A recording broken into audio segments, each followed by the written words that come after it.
to the backbench motion on non-invasive precision therapies for cancer. Grahame Morris to move.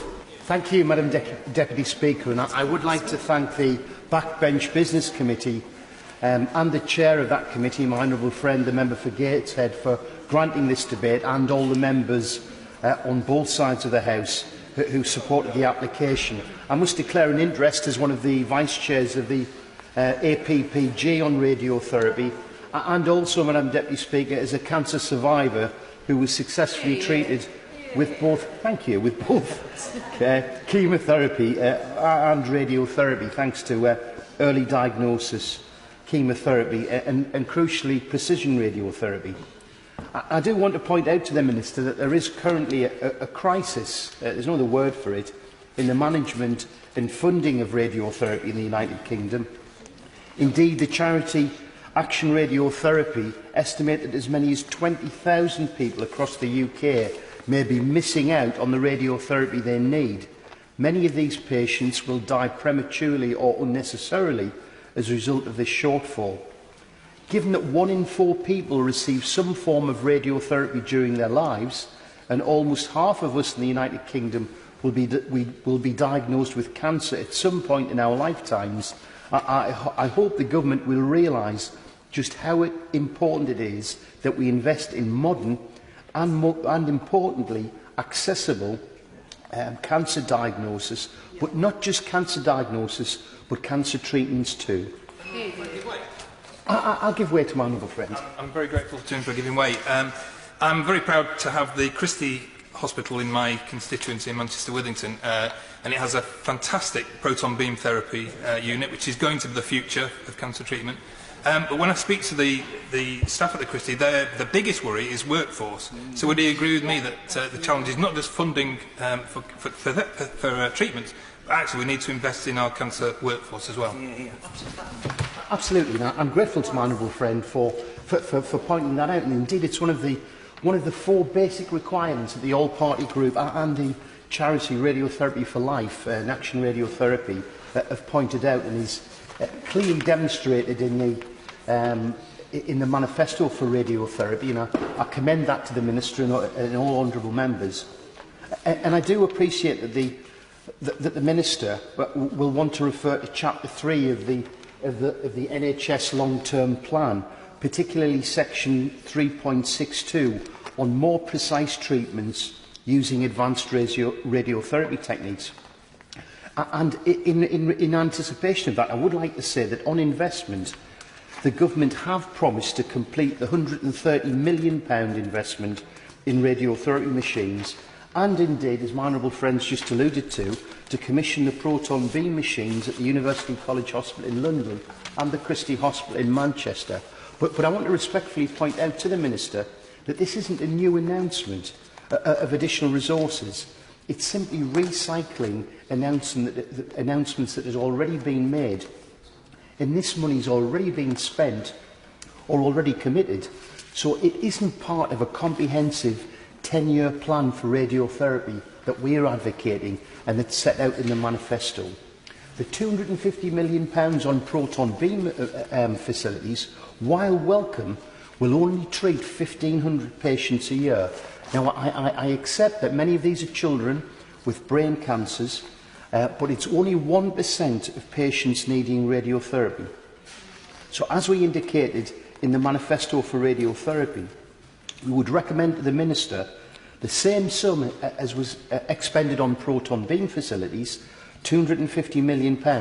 It's a relatively modest sum, looking at the whole of the budget, is all that is needed to renew radiotherapy centres and to ensure all patients, not just those who live in London or near to major conurbations, can receive their treatment within the recommended 45-minute travel time. Now, I know honourable members are going to say a little more about that. And we're also asking for £100 million a year more to address the issues about workforce planning and ensuring that we have a suitably trained workforce, and the issues around the IT network, and increasing the cancer funding on radiotherapy from the current 5% per year to 6.5% to ensure sufficient funding. for those things, for workforce planning, for IT and for equipment upgrades, and a rolling programme to ensure that all radiotherapy machines all across the UK are up to date. According to an analysis of freedom of information requests that were made by the charity Action Radiotherapy, more than 40% of NHS trusts in England, these are the ones who'd responded, and I think all bar 6 had actually responded, 40% of the trusts that provide radiotherapy have machines that are past their recommended lifespan, leading to less efficient and effective care. I also want to point out that the current system of commissioning for radiotherapy often incentivises trusts not to use their most modern precision radiotherapy machines to their full level of capability. Well, what does this mean?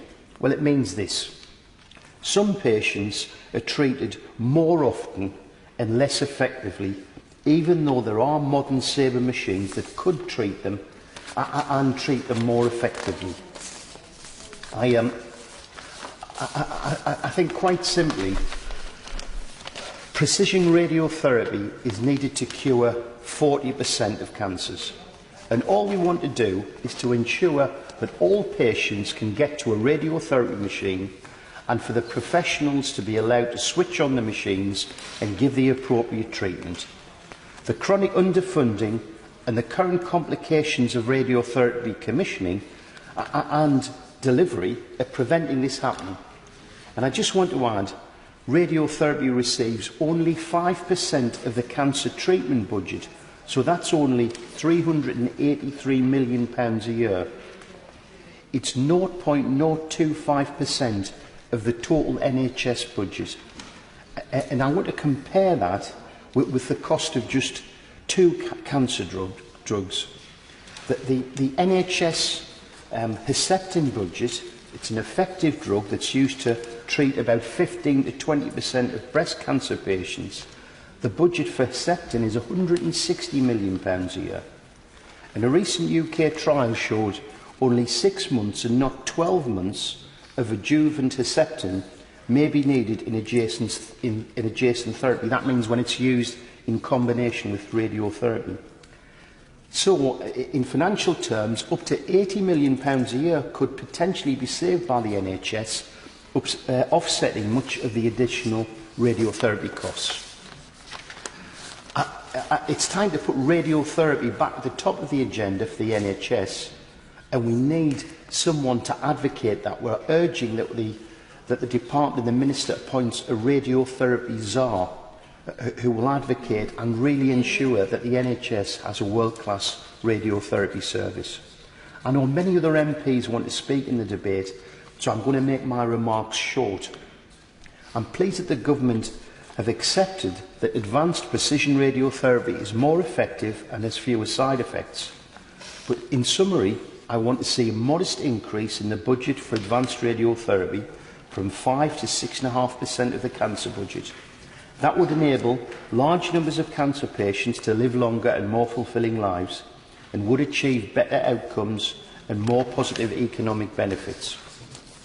I'm very keen to ensure that members have an opportunity to participate in this debate, and there are many issues that we need to highlight in relation to commissioning, workforce planning, IT networks. So I'm going to leave it at that, Madam Deputy Speaker, and allow other members